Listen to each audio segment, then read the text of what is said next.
dia ny fampiasana ny valizy diplomatika. Valizy diplomatika iny tokony mandeha scanner ary fantarinao inona ny ao anatiny io. Tsy misy mihitsy nizaniza afaka miantso anareo hoe tsy savainy io raha misy ministra na tompon'andraikitra na torio ary vao mainky nareo mahazo prime bebe kokoa rehefa manao an'izay. Andalina makasika ny antsoina hoe valizy diplomatika isika amin'izao fandalinana izao. Miarabanao anika irery mana. Manatitra ny araba tongo lasy tongo vavy dia miarabanao Michel Albert. Miarabantsika rehetra izay manaraka anay amin'ny fandalinana amin'ity atoandro ity. Mbola mirazotra hatrany amin'ny fifandraisana sy ny diplomasia raisam-pirenena izay niantsika tamin'ny herinandro teo Michel Albert, ny fandalinana izay ataontsika androany. Raha miresaka mantsy isika hoe valizy diplomatika dia ao anatin'ny fifanarahana antsoina hoe fifanarahany Vienne tamin'ny taona 1979 no mifehy izany. Misy ny fanapa-kevitra moa izay noraisy ny filoham-pirenena malagasy amin'ny hoe andraisana fanapa-kevitra sy fepetra entitra momba ny valizy diplomatika. Saingy ny fanontaniana izay apetrakintsika voalohany Michel Albert dia hoe tena ajaina tokoa ve ny fifanarahany Vienne raha miresaka ny toly fifanarahana iraisam-pirenena itony isika, tena voaja ve izany hoe fanajana ny fitondrana valizy diplomatika eo amin'ny sehatra iraisam-pirenena izany. Ampatsiavintsika fotsiny fa tamin'ny taona 2024 dia efa nilaza ny filoha Amerikana Donald Trump fa hiala koa izy amin'ny fifanarahany Vienne i États-Unis satria karazany fiatsarambelatsihy ary tsy misy fanarahana koa izy izay fepetra takina ao anatin'izany fifanarahany Vienne izany fa samy manao an'izay tiany atao. Tiantsika ambara Michel Albert satria miresaka ny hoe valizy diplomatika isika dia ny hoe voafehany ity fifanarahany Vienne ity ny valizy diplomatika amin'ny fampiasana azy. Saingy ankehitriny moa izany vao mahoraka eto Madagasikara ny tsy ambaratelony izany hoe valizy diplomatika izany malaza iran'izao tontolo izao anefa ny fampiasana ratsy an'ity valizy diplomatika ity. Raha nandray fanapa-kevitra moa ny filoham-pirenena malagasy Andry Rajoelina fa hoentitra ny fanaraha-maso sy fampiasana ny valizy diplomatika dia iverintsika aza fa tara izany amin'ny fampiarana azy ary misy ny goragora ao amin'ny ministera ny raharaham-bahiny malagasy. Misy koa za moa ny Michel Albert dia ambasador malagasy izao tany aloha tany dia masamby teny izany manakina ny fanapa-kevitra satria hoe efa lalàna iraisam-pirenena fa tsy azo savaina ny valizy diplomatika dia nahoana isika eto Madagasikara no ampiatra izany. Itony valizy diplomatika itony dia fitaovana aloha ampiasainy fanakalozana antota taratasy na fitaovana ilaina amin'ny fomba ofisialy. Tena tsy azo tohitohinina izay mitondra azy ary manana fiarovana manokana amin'ny antsointsika hoe immunité diplomatika omena ny diplomaty sy ny fianakaviany. Ny fanakalozana eo amin'ny ministera raharaham-bahiny sy ny iraka diplomatika eran-tany. Tsy azo sokafana mihitsy izy io Michel Albert na voaina ary asiana mari-pamantarana aty ivelany. Tsy mandalo fisavana na fisavana elektronika na ireny rayon X ireny zany hoe malalaka tsara ny fitondrana azy. Ny nampalaza n'ilay valizy teto Madagasikara dia satria navadika eo valizy diplomatika ny fitaovana ny tondrana an'ireo volamena 3.20 faingo 7 kilao farany teo teny amin'ny seranam-piaramanidina Ivato saika ahondrana antsokosoko any Dubai mba tsy hisy ny fisavana ary piasa moa ao amin'ny ministera raharaham-bahiny no nadradrarana azy. Eran'izao tontolo izao Michel Albert verintsika ihany efa malaza ratsy ity resaka valizy diplomatika ity. Misy mihitsy tsara ny mampafantatra azy Michel Albert, misy diplomate frantsay antsoina hoe Jean-Yves Defay izay diplomate nampiasain'ny frantsay nandritra ny 40 taona. Tena malaza ilay boky Michel Albert satria boky momba ny tsy ambaratelo ny valizy diplomatika any Frantsa no nosoratany ary soratany ao daholo ny ampiasain'ny frantsay anireny valizy diplomatika ireny mivantana any Quai d'Orsay any tahaka ny hoe amin'ny alalan'ireny no hitondrana vola omena ny filoham-pirenena afrikanina ao anatin'ilay paikady maloto ny France Afrique. Ny vola omena amin'ny tsorana takaronaina dia atao any anatin'ireny ny fitaterana zavatsarobidy ny firenena anankiray dia atao anaty valizy diplomatika ary ny tetikady rehetra soratana an-taratasy momba ny fanakorotanana ara-politika na fanonganam-panjakana hatramin'ny zava-mahadomelona dia ampiasaina amin'ny diplomatika daholo ny valizy izany. Dia raha zay zany ro fandeha ny Michel Albert atao amin'ny firenentsika dia efa tsy fantatra intsony izay fanotaterina sy nivezivezy teto Madagasikara sy tany ivelany tamin'itony resaka valizy diplomatika itony fa dia ny volamena 3 kilolo no tratra hatreto.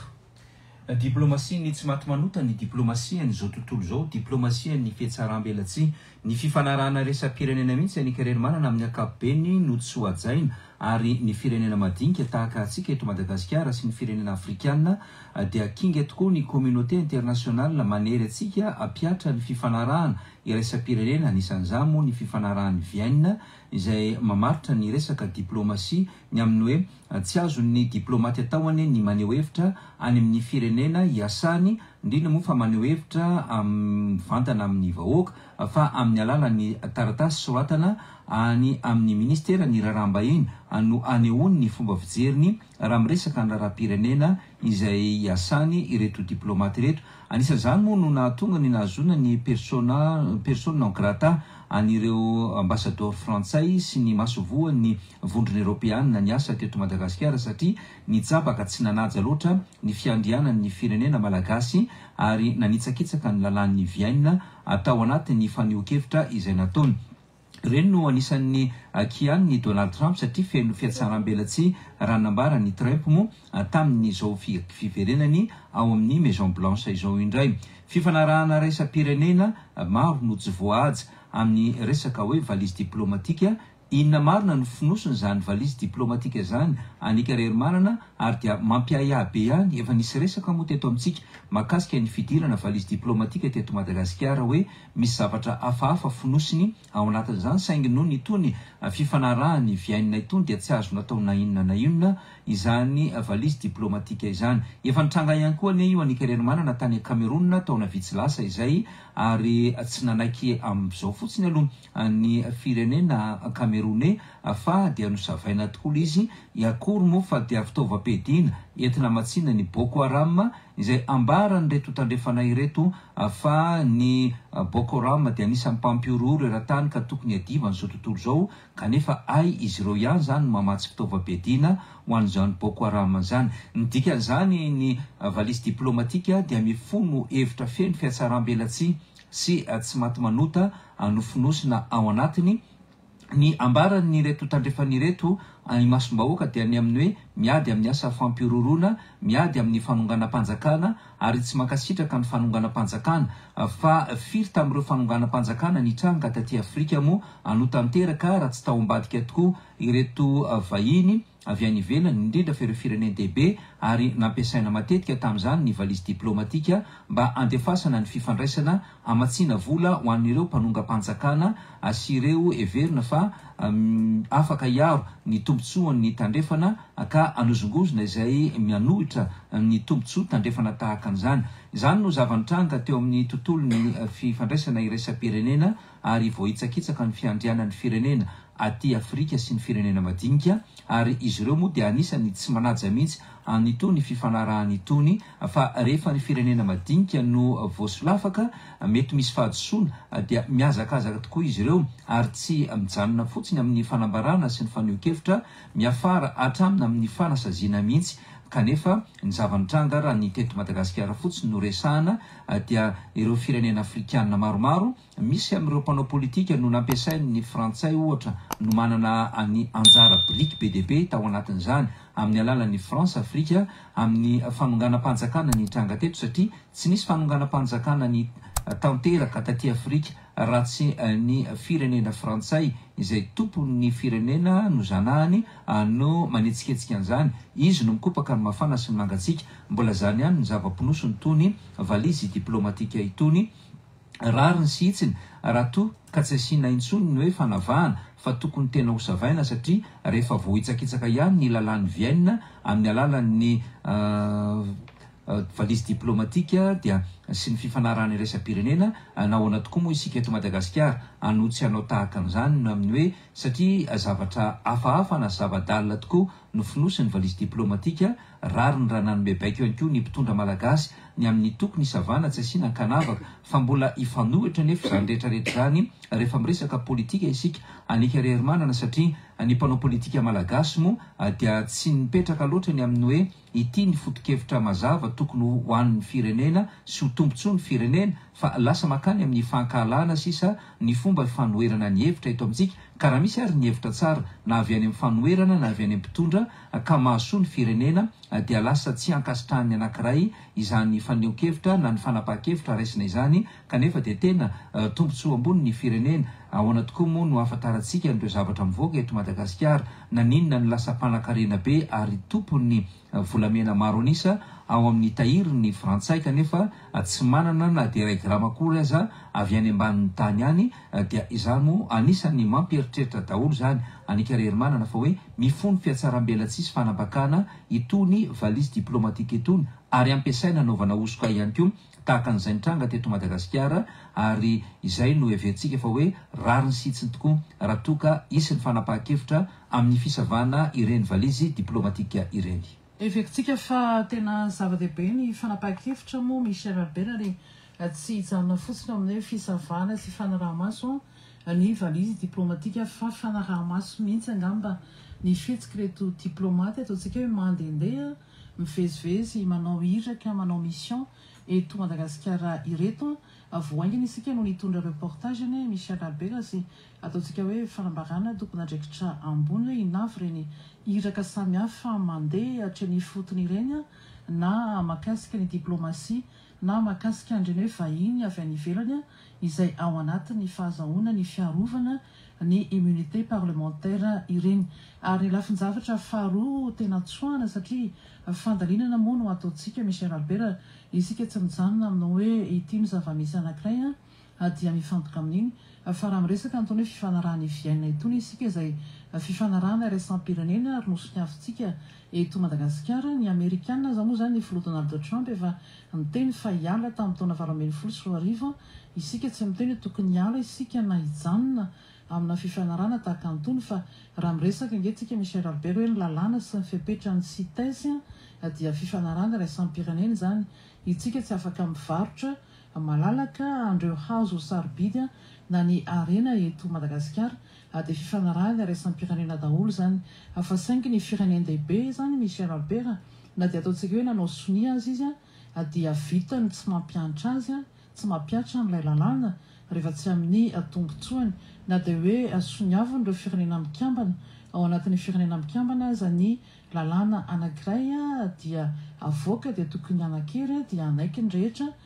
dia misy ny tsy manaraka rehefa tsy mifanaraka amin'ny tombontsoany ary ataontsika hoe ohatra maromaro no azomena mikasika an'izany Michel Albert fa everitsika fa anjara ny ministera ndraraham-bahiny koa eto Madagasikara mba tena mijery amin'ny antsipriany mihitsy andreo karazan-dalàna izay efa ataontsika hoe nosoniavy ny Madagasikara eo amin'ny sehatra iraisam-pirenena ary mandresy lahatra mba hahafahana manitsy anireny karazan-dalàna iraisam-pirenena ireny mba hitondra zany ny anjara biriky ny Madagasikara eo amin'ny sehatra iraisam-pirenena sy eran'izao tontolo izao everitsika fa anjara ny ao amin'ny ministera ny raharaha-bahiny zany ka ny lalàna izay nosoniavy ny Madagasikara dia mba hanana akony miabo ho an'ny firenentsika ho an'ny tanindrazana fa tsy vao maika akory zany anakejana na somary hoe anakatsakana ny tombontsoa ny firenena eto Madagasikara. Tokony apetraka ny politika ny fifandraisana amin'ny sehatra iraisam-pirenena manomboka izao anika manana satria efa miova ihany koa ny geopolitika ataoriny ny fialan'ny Donald Trump tamin'ireo fikambanana sy fifanarahana iraisam-pirenena na ireo antsoina hoe accord samihafa izay natao teto amin'izao tontolo izao nentina ny famatorana tamin'ny resaka samihafa makasika na ny tontolo iainana zany na ny resaka diplomasia sy ny sisa ny fifanarahana iraisam-pirenena izay noheverina fa tokony ho hajaina natao ihany koa nefa amoretana ny firenena madinika tahaka Madagasikara sy Afrika satria natao izay tsy ampitovy jery aloha ny samy mpanao politika ao amin'ilay firenena dia mora ho an'ny firenendehibe ny mandehmy ny mpitondra ao anatin'ilay firenena hany ka tsy afaka mampiatra na mety ihany koa mampitandrina azy ireo am'izay mety ho fitsapajabahany na ny fanitsakitsahana ny fifanarahana iresa-pirenena firifiry moa ny rarana iresa-pirenena na ny fifanarahana iresa-pirenena tsy ajainany anikarery manana tahaka ny hoe ny fitsabah ny firenena ny diplomaty amin'ny raharaha anaty ny firenena anankiray dia efa mitrango zany aty Afrika fa tsy azo atao zany ho an'ireo firenena afrikanina any amin'ireo firenena tandrefana fa eo ihany koa ny fifanarahana iresa-pirenena ny amin'ny hoe ny sata mife anytony hoe mpitsomponenana no ny antony ara-politika na ny exilé politika eto amin'ny zao tontolo zao tsy azo ny atao ny maneho hevitra mikasika ny fireneny ny aviny raha toka mialokaloka ara-politika any amin'ny firenena misy azy ireo olona ireny maro nefa ireo mpanao politika tahaka ny avy eto Madagasikara